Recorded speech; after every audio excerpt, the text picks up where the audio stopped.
Mitokondria itu adalah organel dengan 2 membran, ya. Jadi ada membran bagian dalam, kalau saya mau gambarin, nah saya gambarkan gitu saja. Jadi ini membran yang pertama, membran bahasa Inggrisnya sih inner membran ya, cuma bahasa Indonesianya mungkin membran bagian dalam ada bagiannya.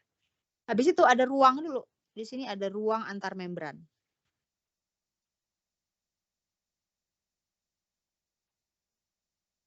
Baru habis itu ada satu membran lagi. Hijau. Ini adalah membran bagian luar. Sampai situ paham? Ini gambar jeleknya ya. Aslinya tentu jauh lebih baik dari ini ya. Dia tuh ada apa istilahnya? Kriste. Jadi berlekuk-lekuk. Mana ya? Saya nggak bisa juga menggambarkannya gitu kali ya. Nah, mungkin seperti itu ya daripada kayak tadi. Mungkin begini lebih baik. Nah, kira-kira gitu ya. Nah, bagian dalam ini, yang ini, dalam, namanya matriks mitokondria. Nah, siklus Krebs terjadinya di bagian dalam ini. Bagian yang lekuk-lekuk ini dalam, ya, matriks mitokondria. Nah, protein-protein fosforilasi oksidatif. Jadi fosforilasi oksidatif ini tentu dikatalisis oleh berbagai protein juga ya, seperti enzim untuk kasus glikolisis dan siklus Krebs. Mereka itu terdapatnya di sini. Saya gambarkan dengan warna hitam. Di sini dia. Kan membran nih. Jadi dia ada di sini. Ya, inilah protein-protein nanti yang akan kompleks protein yang tugasnya adalah untuk melangsungkan fosforilasi oksidatif. Kompleks protein untuk fosforilasi oksidatif. Ya, jadi adanya di sini. Di bagian membran atau di membran bagian dalam. Termasuk juga nanti ada satu motor bentuknya begitu. Ini namanya adalah ATPase. Ya, nanti kita lihat. Ini juga ada di membran bagian dalam. Sehingga nanti sebenarnya yang mendorong pembentukan ATP itu adalah, jadi pembentukan ATP ini didorong oleh gradien proton. Atau disebut juga sebagai chemiosmotik ya. Nah, ada pergerakan akibat adanya perbedaan gradien kimia. Nanti dibantu oleh enzim namanya ATP sintase, terbentuklah ATP. Gradien proton itu terjadi antara ruang antar membran dengan matriks mitokondria. Ya, jadi saat kamu belajar kompleks dari fosforilasi oksidatif, kamu bayangkan. Ini ada membran, ada protein, kompleks 1 misalnya, nanti kita lihat kompleksnya ada apa saja. Kemudian nanti para kompleks ini, misalkan saya gambar apa nih, misalnya yang bagian dalam matriks ya. Bagian luar ini tentu ruang antar membran, setuju nggak?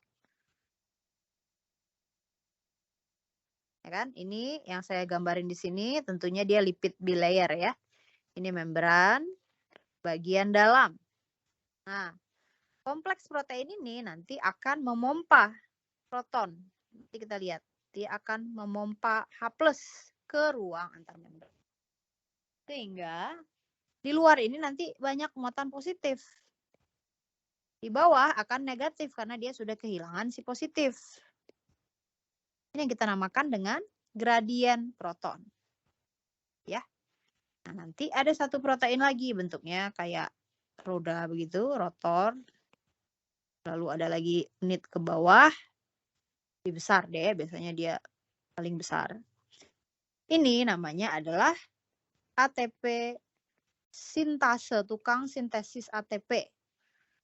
Nah, apa yang dilakukan oleh ATP sintase? Ya bikin ATP ya. Terakhir nanti di sini dia akan membentuk ATP. Di sini ada ADP plus PI yang akan diubah menjadi ATP. Dia akan bekerja dengan cara sambil memompa balik si H+. Jadi nanti ini si roda-rodanya ini akan diisi oleh H+, gitu ya.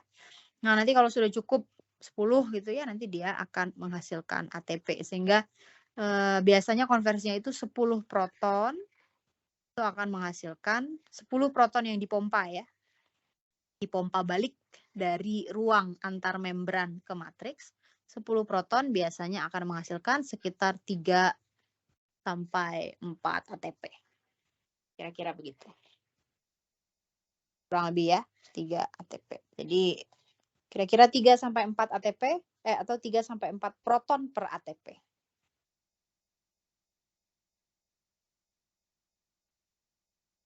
Sampai sini jelas?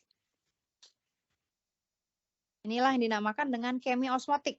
Ya, adanya reaksi kimia yang dipicu oleh gradien proton. Yang tadinya oleh si kompleks fosforilasi oksidatif, proton itu dipompa keluar, oleh ATP sintase, protonnya dipompa balik sambil dia menghasilkan ATP.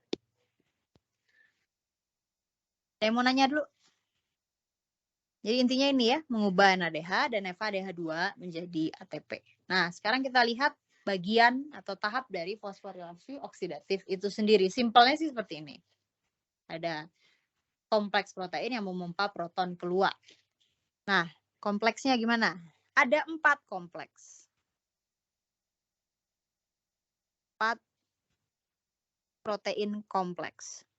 Atau kompleks protein. Kompleks 1, kompleks 2. Nanti di pool elektronnya. Jadi di sini sesungguhnya yang terjadi itu adalah transfer elektron ya. Elektron atau reaksi redox. Di pool nanti ke namanya Q, ini adalah quinon.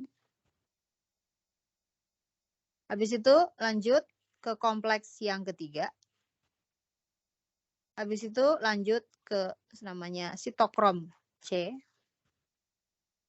Ini protein juga, ini semuanya protein. Sitokrom C. Baru ke kompleks yang keempat.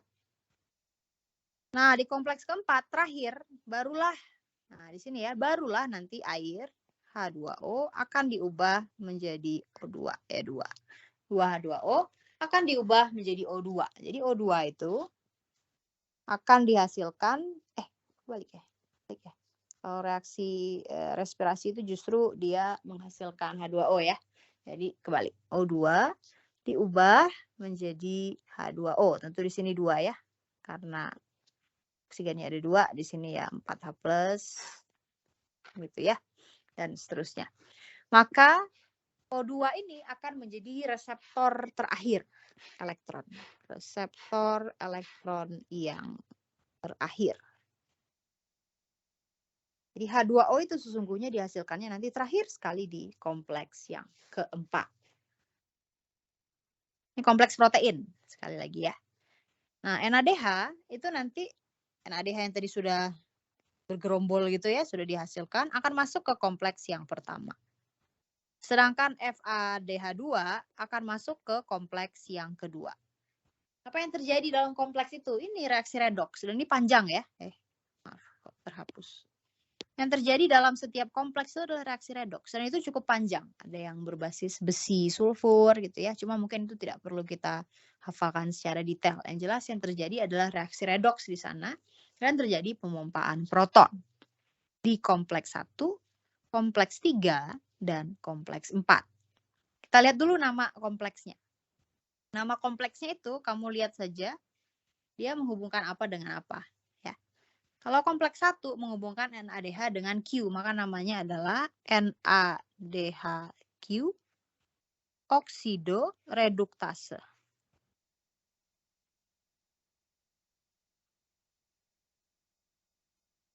Ya. Kompleks 2 menghubungkan FADH2, di mana ini berkaitan dengan suksinat tadi ya, dia diproduksinya kan oleh, nah tadi FADH2 diproduksi oleh suksinat menjadi fumarat. Maka di sini namanya adalah kompleks 2, namanya adalah suksinat Q reduktase. Oke. Kompleks 3 menghubungkan antara Q dengan sitokrom. Jadi namanya adalah Q sitokrom C oksidoreduktase. Lalu terakhir, sitokrom ketemu oksigen, namanya adalah sitokrom C oksidase. Ya. Fosforilasi oksidatif itu melibatkan banyak protein. Sitokrom C ini juga protein ya. Dan ada 4 kompleks. Ini nama-nama masing-masing kompleksnya. Kalau dia menghubungkan NADH dan Q, namanya NADH Q oksidoreduktase. Kalau antara FADH2 yang dihasilkan oleh suksinat dengan Q, namanya suksinat Q reduktase. Ya, di sini nggak ada oksidonya. Ini Q sitokrom C oksidoreduktase, dan yang terakhir adalah sitokrom ketemu dengan oksigen, namanya sitokrom C oksidase. Nah, yang pertama, kompleks 1 itu akan pompa kemana? Ya, tadi yang saya jelasin ya. Dia memompa proton dari matriks ke ruang antar membran. Ini si kompleks proteinnya. Sebanyak 4 H+. Taunya dari mana 4 H+? Kita harus tuliskan reaksi per tahapnya, apa yang terjadi di kompleks 1. Di slide itu saya detailkan ya, meskipun di sini mungkin tidak usah terlalu next. Saya EduNext-nya akhir-akhir ini cuma bisa mobile gini ya. Saya tidak tahu kenapa. Kita coba lihat General Biochemistry. Di sini sudah ada semua ya. Tinggal kamu belajar dari sana. Fosforilasi oksidatif. Kita lihat. Slide. Ya. Nah dia. Ini ceritanya ya. Reaksi redoks terjadi di membran bagian dalam mitokondria. Biasanya sih saya nggak pakai H ya. Sudahlah. Mengakibatkan pompa proton keluar matriks alias ke ruang antar membran. Ya. Nah, ini cerita yang umumnya barusan saya ceritain. Nah, ini tadi barusan NADH Q oksidoreduktase, suksinat Q reduktase, Q sitokrom C oksidoreduktase, dan sitokrom C oksidase. Terakhir baru diterima elektronnya oleh oksigen. Semakin ke bawah, nilai N0 atau potensial selnya akan semakin positif karena dia semakin mudah tereduksi ya. Mungkin waktu kidas ya sudah belajar. Menerima elektron itu artinya tereduksi. Makin kompleksnya dari 1 menuju 4, semakin N0-nya positif. Nah, kira-kira ini. Nah, inilah ya supaya gambarnya bagus sedikit. Ini yang tadi saya coba gambarkan juga ya. Ini ada matriks, dalam sini ada matriks. Di sini yang lipid bilayer ini adalah adalah membran bagian dalam dari mitokondria. Di sini tentu ruang antar membran, nanti di luarnya lagi ada lagi ruang bagian di luar ruang ya, ada lagi membran bagian luar atau outer membran of mitochondria. Nah, di sini ada 4 kompleks, 1, 2, 3, 4. Lalu ada quinon pool ya di tengah-tengah kompleks 2 dan 3, termasuk 1 juga terus ke quinon dulu. Dan di antara 3 dan 4 sebenarnya ada satu lagi yaitu sitokrom C yang tidak dituliskan di sini. Yang memompa proton adalah kompleks 1, kompleks 3, dan kompleks 4. Di mana kompleks 4 nanti O2 akan diubah menjadi H2O di ujung kompleks 4. Kompleks 2 kamu harus ingat dia tidak ikut memompa proton. Itulah nanti kenapa FADH2 itu ATP yang dihasilkan lebih sedikit daripada NADH. Nanti kita lihat. Karena dia tidak ikut memompa proton. Nah, ini yang kamu tahu tapi tidak perlu dihafalkan secara detail barangkali ya. Apa yang terjadi di kompleks 1? Di kompleks 1, NADH itu akan diubah menjadi NAD+. Elektronnya, nah ini kan kalau NADH ke NAD+, oksidasi reaksinya ya. Ingat NADH itu bentuk tereduksi, NAD+ bentuk teroksidasi. Saat dia dioksidasi, maka elektronnya lepas, akan diterima oleh namanya FMN. FMN pindah ke pusat besi sulfur, FeS. Nah, baru ke quinon dan seterusnya, dan dipompalah di sini 4 proton. Ini yang terjadi di kompleks 1. Jadi masing-masing kompleks itu reaksinya kompleks sesuai dengan namanya ya. Ini pusat besi sulfur. Kalau kompleks 3, nah di sini mungkin kurang kelihatan, tapi di sini ada cincin hemin ya, hem. Yang ada kayak di hemoglobin itu loh. Lalu juga ada pusat besi sulfur, iron sulfur ya, dari sana juga. Kompleks 4 ada hemin juga di sini ya. Lalu ada pusat Cu. Kalau di kompleks 4 itu ada copper, ada Cu, tembaga. Kira-kira begitu. Ya, jadi prosesnya di dalam sini juga kompleks, tapi kita tidak akan fokus ke sana, kita akan lihat secara overall saja. Tadi kompleks 1 dan kompleks 2 akan mempool elektronnya. Elektronnya itu kan ditransfer ya, namanya juga redox, ke molekul yang bernama quinon. Strukturnya seperti ini. Ada bentuk ketonnya, OO kayak gitu, ada bentuk OH-nya seperti ini. Ini adalah bentuk tereduksi ya. Kalau alkohol itu tereduksi, kalau keton berarti dia bentuk teroksidasinya. Kira-kira begitu. Jadi masing-masing kompleks ini reaksinya juga kompleks, tapi kita ini sekilas saja ya. Sekilas kamu tahu, lalu ada protein sitokrom C juga. Ini dari makhluk tuna, ikan tuna kayaknya ya. Terus ini rhodospirillum bla bla bla lah ya. Pokoknya dia terlibat dalam transfer elektron. Cukup itu saja ya. Jadi tidak harus terlalu detail. Yang jelas kita tahu jumlah elektron yang dipompa. Jadi FADH2 tadi 0 proton, tidak ada proton. Oke. Dan ini 4H+. Di sini juga pompa 4H+. Pompanya dari mana? Ingat ya. Dari mana pompanya tuh? Dari matriks ke ruang antar membran. Dipompa keluar. 4H+. Lalu yang terakhir memompa 2H+. Melalui reaksi-reaksi yang tadi ada pusat besi sulfur di sini ya. Di sini juga ada pusat besi sulfur. Di sini ada pusat hemin. Nanti dia akan melangsungkan reaksi redoks sehingga lepaslah nanti 2H+ dipompakan. Kira-kira begitu. Ya. Sehingga kalau kamu punya satu molekul NADH, itu akan dipompakan proton sebanyak 4 tambah 4 tambah 2, 10 proton. Sedangkan 1 FADH2 itu akan memompakan, nah ini nggak ada ya, sini 0. Jadi cuma ada di kompleks 3 dan kompleks 4. Jadi 4 tambah 2 sama dengan 8 proton. Oleh karenanya, nanti ATP yang dihasilkan oleh FADH2, kok 8 sih? Saya tidak bisa menjumlahkan. 6 ya. Maaf. 6 proton. Ya. Nah, biasanya untuk membentuk ATP, kalau secara pompanya ini kurang lebih 3 ATP ya. Tapi nanti untuk reaksi ADP plus PI plus ATP, ini juga nanti membutuhkan 1H+ lagi sini ya. Sehingga secara general, kalau saya mau menghasilkan 1 ATP, itu dibutuhkan 4 proton. Ya, secara general. Maka 1 NADH itu kan setara dengan 10 proton. Kalau kita bagi 4, maka kita dapat ini sekitar 2,5 ya, 2,5 ATP. Kalau 1 FADH2, 6 kan ya, bagi 4 berapa tuh? 1,5 ya? 1,5 ATP. Ini nanti konversi yang bisa kita gunakan. Oke? Nah, gimana kok NADH-nya bisa jadi ATP? Jadi pertama, yang terjadi adalah ini, pemompaan proton. Di tahapnya ya, kalau saya boleh tuliskan di sini. Tahapan yang pertama, terjadi pemompaan proton dari matriks mitokondria ke ruang antar membran.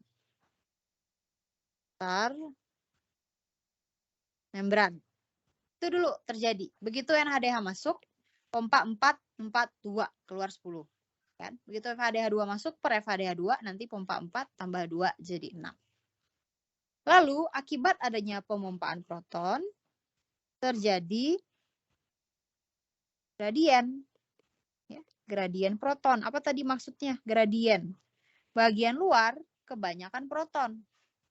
Nih, bagian dalam minus karena kekurangan proton. Ini yang dinamakan dengan gradien proton yang akan menyebabkan fenomena chemiosmotik. Nah, proton yang ada di luar akan dipompa balik. Jadi ini tahap 1 ya. Tahap 1, baru ini tahap 2. Atau ini tahap 3 lah ya. Nah, 1 tadi dipompa keluar. Begitu NADH masuk dan FADH2 masuk ke dalam kompleks ini melalui ini ya 1, 2, 3, 4. Nanti proton dipompa keluar. Sehingga terjadi tahap 2, gradien proton. Habis itu tahap 3, proton dipompa balik. Baru tahap 4 ATP terbentuk. Ya. 3. Proton dipompa balik ya. Tentu kalau tadi dari matriks ke ruang antar membran, kalau dipompa balik maksudnya tentu dari ruang antar membran balik lagi ke matriks ya. Proton dipompa balik ke matriks oleh ATP sintase. Baru yang keempat, ini namanya unit F0 ya dari ATP sintase. Baru yang terakhir adalah sintesis ATP oleh ATP sintase unit F1. Jadi dia ada 2 unit. Ya, kita lihat sekarang strukturnya supaya jelas. Ini yang ada di slide sudah saya jelaskan ya. Proton dipompa across membranes, kemudian di luar itu high H+, di dalam low H+, ya, karena dipompain keluar. Nah, inilah yang tadi saya cerita. Bagian yang warna biru, bukan biru nih, abu ya. Abu adalah membran luar, kuning adalah membran dalam. Nah, protein-protein yang kita cerita tadi, yang ada strukturnya, nih, yang belibet ini ya, ada helix ya rata-rata ya, ada helix. Kemudian struktur-struktur yang lain itu adanya di sini, bagian yang kuning. Termasuk juga tukang sintesis ATP. ATP sintase itu di bagian yang kuning juga. Oke. Jadi kompleks tadi yang ada 4, terutama kompleks 1, 3, 4, dia akan memompa proton ke ruang antar membran sehingga jadi positif semua. Proton itu kan H+, jadi positif tuh di ruang antar membran. Bagian dalam dia kekurangan H+, tentu dia jadi negatif karena dia kehilangan muatan positif. Lalu ada satu protein lagi, protein kunci, ATP sintase. Dia juga terdapat di bagian kuning ini. Ya. Apa yang dia lakukan? Dia pompa balik proton yang di luar, atau tepatnya di ruang antar membran, dipompa balik ke matriks. Sehingga sambil dipompa terbentuklah ATP. Gimana ceritanya? Nih. Ya. ATP sintase bentuknya begini ya. Ini gambar yang benarnya ya. Kalau tadi kan saya gambar yang sangat sederhana. Ada bagian yang kayak roda atau rotor, ini namanya bagian F0. Nih, F0, ya kan? Bagian yang bawah, nah ini adalah bagian sintesisnya, sintesis ATP, ini namanya bagian F1. Perubahan konformasi dari F0, kalau F0 ini muter, F1 ini juga akan berubah konformasinya. Ya, akan berubah juga. Dari terbuka menjadi nah, ya, dari buka menjadi longgar, menjadi tegang. Jadi dia ada 3 konformasi yang diatur oleh F0. F0-nya sendiri tugasnya menerima proton seperti ini. Ya. Dia akan menerima proton. Proton itu masuk ke dalam roda ini, begitu dia berputar, dan tadi kita ekuivalensikan ya, satu ATP itu kira-kira untuk muternya doang itu membutuhkan 3,33 proton. Begitu dia berputar, ini tadi namanya adalah subunit F0. Si subunit F0 ini akan menggerakkan F1 sehingga F1-nya akan membentuk ATP. Ya, intinya gitulah ya. Ini ada pemutarannya 120 derajat dan seterusnya dari satu konformasi ke konformasi yang lain, sehingga nanti dia bisa menangkap ADP dan PI, sehingga dihasilkanlah ATP. Maka kalau di total, tadi ya ini sudah kita hitung. 1 mol NADH itu memompa sekitar 10 proton. Karena satu ATP itu membutuhkan 4 proton, jadi, kalau dari pompanya doang 3 ya, kurang lebih sekitar 3, sekian. Lalu butuh lagi 1 untuk reaksi ini. Jadi kurang lebih 4. Maka 1 NADH itu setara dengan 2,5 ATP. 1 FADH2 setara dengan 1,5 ATP. Oke, itulah kira-kira yang ada di sini. Kemudian, nah ini yang penting. Ternyata NADH itu memiliki pengantaran yang berbeda. Maksudnya gimana? Konversi NADH ke ATP itu tidak selalu 2,5. Ya. Ada juga NADH, terutama kalau NADH ini berasal dari sitosol. Seperti apa? NADH yang dari glikolisis. Ya enggak? Karena glikolisis itu kan terjadi di sitosol. Berbeda dengan NADH dari siklus Krebs. Kalau NADH dari siklus Krebs, dia terdapat di matriks. Dia tinggal mumpa-mumpa doang kayak yang tadi ya. Maka dihasilkan 2,5 mol. Banyak energinya. Namun, kalau NADH itu dari sitosol, seperti juga yang terjadi di otak, sistem transportnya dinamakan sistem gliserol 3-fosfat. Ini kan glikolisis nih, gliserol 3-fosfat kan ya, G3P. Yang terjadi pada proses ini adalah melibatkan ternyata FADH2 dan FAD. Jadi di sini ada kaitannya ke reaksi FADH2. Sehingga NADH yang dihasilkan di glikolisis itu hanya bisa dikonversi menjadi 1,5 mol ATP saja. Jadi untuk NADH harus tahu dulu dia apakah dari matriks mitokondria, sehingga transportnya adalah transport malat aspartat seperti yang terjadi di jantung dan di hati, ataukah si NADH ini berasal dari sitosol seperti yang terdapat dalam proses glikolisis. Ya, ini kan reaksi glikolisis nih kalau kamu masih ingat. Kalau ini hanya 1,5 saja mol ATP-nya. Sehingga dari situ kita bisa hitung, ini intinya ya, berapa sih ATP yang dihasilkan per molekul glukosa. Kita coba hitung bersama-sama. Jadi konversi energi per molekul atau per mol ya, per molekul glukosa.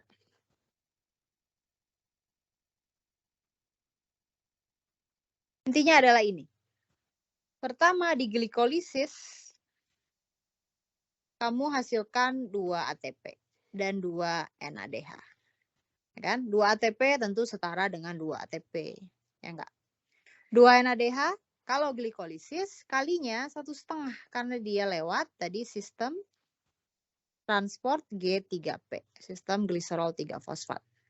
Maka 2 kali 1,5 berapa? 3 ya. 3 ATP. Inilah glikolisis. Lalu tahap berikutnya, pirufat diubah menjadi asetil CoA. Dihasilkan 2 NADH. Nah, ini sudah di mitokondria. Jadi kalinya sudah 2,5. Ini sudah sistem malat aspartat namanya ya. Ini sistem pengantaran NADH-nya. Energinya maksimum. Jadi di sini 5 ATP. ATP. Ya kan? Nah, baru siklus Krebs. Apa saja yang dihasilkan oleh siklus Krebs? NADH-nya berapa? Apa NADH siklus Krebs? Kita lihat lagi. Nih, coba kamu hitung. Berapa NADH yang dihasilkan oleh siklus Krebs?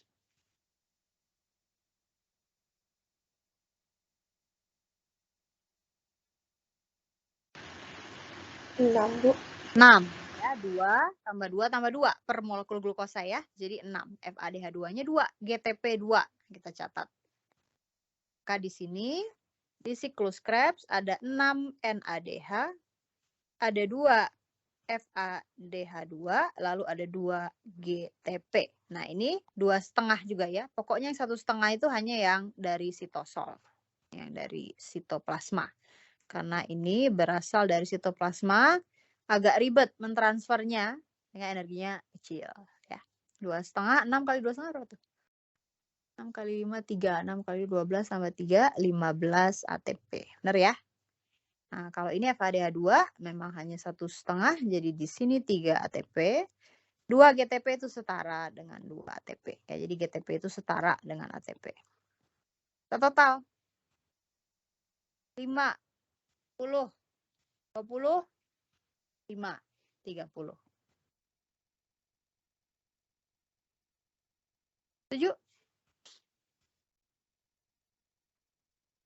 Maka 1 molekul glukosa akan menghasilkan 30 ATP.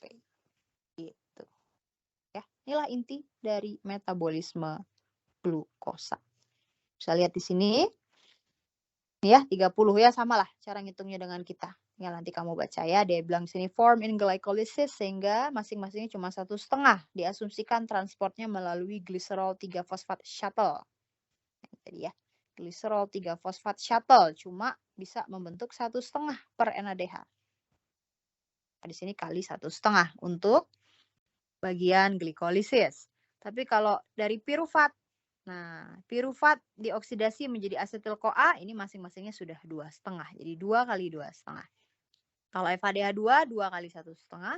Kalau 6 molekul NADH yang dihasilkan pada siklus asam sitrat atau siklus Krebs langsung kali 2,5. Sehingga di total nilainya adalah 30. Itu. Selesai. Nah, ini cerita. Ya, inilah cerita kesimpulan. Ya, ada 1, 2, 3, 4. 1, 3, 4 memompa proton dari matriks ke ruang antar membran. Ini kebalik ya. Ini bagian yang ngebeloknya. Jadi matriksnya di luar justru. Ruang antar membrannya di dalam. Lalu nanti H+ yang ada di sini disebut juga ini ya, gaya motif proton. Oke, osmotik sama saja. Nanti pompa balik H+, H+-nya kemudian digunakan untuk memutar F0. F0 nanti begitu berputar akan mengubah F1. F1 akan mengikat ADP plus PI sehingga dihasilkanlah di situ ATP. Ya, aja ya. Lagi. Nah, ini adalah pompa ATP dan ADP. Jadi proses ini juga membutuhkan OH- ya. Makanya tadi saya bilang ada H+, ada satu H+ lagi yang terlibat dalam reaksi ini. Itu. Nah, ini juga penting. Ada beberapa senyawa yang dapat menginhibisi NADH-Q oksidoreduktase. Ini kompleks berapa tadi ya? Masih ingat nggak? NADH-Q oksidoreduktase. Kompleks 1 ya. NADH-Q oksidoreduktase itu awal banget tempat masuknya NADH. Ya, NADH-Q oksidoreduktase itu adalah kompleks yang pertama. Nah, ini bisa diblok oleh senyawa tertentu, misalnya rotenon dan amital. Mungkin ada obat-obat gitu ya. Kemudian ini quinon juga bisa diblok oleh antimisin. Lalu bisa juga kompleks yang terakhir nih, sitokrom C oksidase. Ini kompleks keempat. Bisa diblok oleh karbon monoksida, sianida, dan N3- ini namanya azida. Ya, azida. Itu ya. Bisa diblok sehingga nanti ATP yang dihasilkan tidak maksimal. Nah, kamu bisa hitung sebenarnya ya. Katakan misalnya, dalam proses ini, saya blok kompleks 4. Misalnya ya, saya blok kompleks 4. Maka protonnya nanti kan berkurang. Ya. Saya blok kompleks 4 dengan suatu senyawa tertentu. Misalnya tadi ceritanya apa? CO ya, karbon monoksida atau enggak Cn-, ion sianida. Nah, mungkin kamu dengar ya orang keracunan sianida. Masuklah Cn-nya ke kompleks 4. Di sini kan kurang 2 proton. Sehingga satu NADH nanti yang harusnya 10 cuma berapa? 4 tambah 4. Cuma 8. Ya enggak? FADH2 yang tadinya 4 tambah 2, karena dia sendiri kan 0 di sini ya. 0 tambah 4 tambah 2 jadi 6. Sekarang kalau 4 ini diblok, maka tinggal 4. Kalau kompleks 4 diblok, 2 ini kan enggak jadi nih. Tinggal 4. Jadi di atas tinggal 8, di bawah tinggal 4. 1 ATP dibutuhkan untuk menghasilkan, atau 1 ATP untuk membentuk 1 ATP gitu ya, dibutuhkan 4 proton. Maka ini akan berubah. Tadi 10/4, sekarang 8/4, cuma 2 ATP-nya. Ya enggak? FADH2 juga tadinya 4 tambah 2, sekarang 2-nya udah enggak ada karena kompleks 4-nya diblok. Maka nanti dia jadi 6, ya, 6. Maka 6 kurang 2 jadi 4 ya, sorry, jadi 4. 4/4 1. Nah, maka nanti pengalinya di sini juga berubah. Jadi mini deh. Nih ya. NADH-nya tidak kali 2,5 lagi, tapi kali 2 saja. Kalau tadi kompleks 4-nya diblok. FADH2-nya tidak kali 1,5, tapi kali 1 tadi ya, 4/4. Bisa seperti itu. Contoh lain, misalkan saya blok kompleks 2. Apa yang terjadi? Kalau kompleks 2 ini, tapi kompleks 2 tadi nggak ada ya, nggak kita pelajari ya. Yang kita pelajari misalnya kompleks 1. Nah, ini seseorang diberikan rotenon atau amital. Ini bloker kompleks 1. Apa yang terjadi kalau kompleks 1-nya diblok? Berkurang 4 proton pasti ya. Yang tadinya 4 plus 2 berkurang 4 proton. Tapi efeknya lebih fatal kalau kompleks 1 yang diblok. Tidak hanya sekedar berkurang 4 proton ya. Karena ingat ini adalah fosforilasi oksidatif itu disebut juga sebagai transfer elektron atau transport elektron. Mulai dulu dari pemberi elektron. Untuk kompleks 1, pemberi elektron utamanya itu adalah NADH. Ya. Sehingga kalau misalkan si kompleks 1 ini diinhibisi, ya, diinhibisi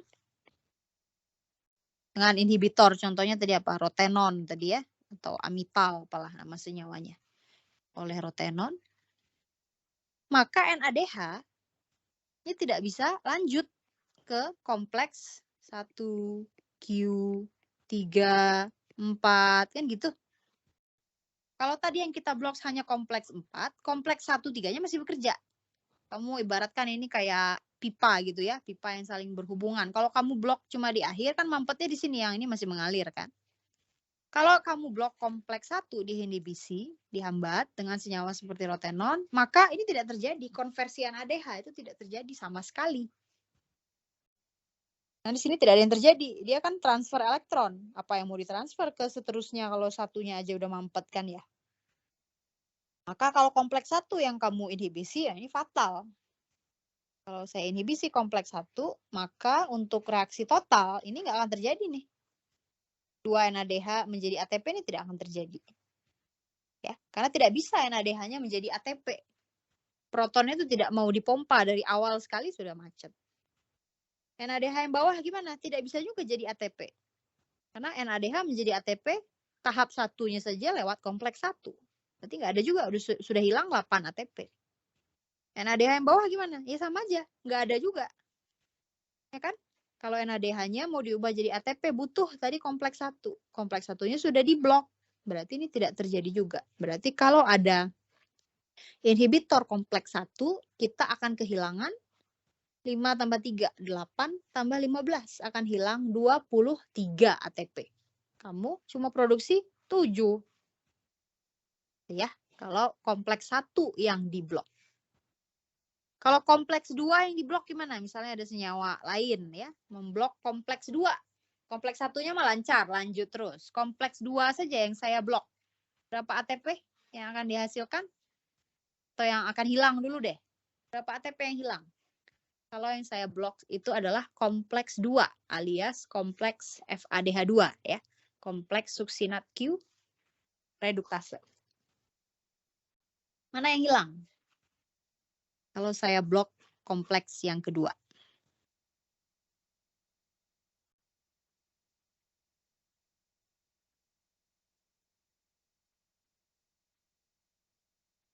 Tuh tadi saya ulang lagi deh penjelasan saya. Silakan, ada yang mau jawab dulu? Yang 2 FADH2 1,5 itu. Ini yang hilang ya. Jadi kamu kehilangan 3 ATP ya, lumayan lah. 3 ATP masih ada berapa? 27 masih lumayan ya. Kalau tadi kompleks 1 yang diblok, maka NADH ini hilang semua. Karena NADH mau jadi ATP ya lewat kompleks 1 dulu. Maka itu fatal ya. Kamu hanya bisa memproduksi 7 ATP. Maka nanti energinya akan sedikit, tubuhnya akan lemas ya. Tidak bisa menghasilkan energi. Sudah makan banyak, tapi energi yang dihasilkan tidak setara. Sampai di situ selesai metabolisme glukosa. Jelas? Ada yang mau nanya dulu?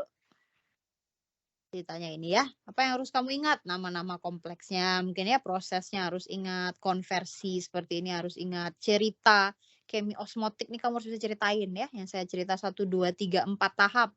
Nah, ini apa yang terjadi? Kamu harus bisa ceritakan dengan kalimat sendiri. Demikian bagian metabolisme gula. Jadi sekarang kamu sudah komplit taunya. Dari glukosa awal sekali ikut glikolisis dulu.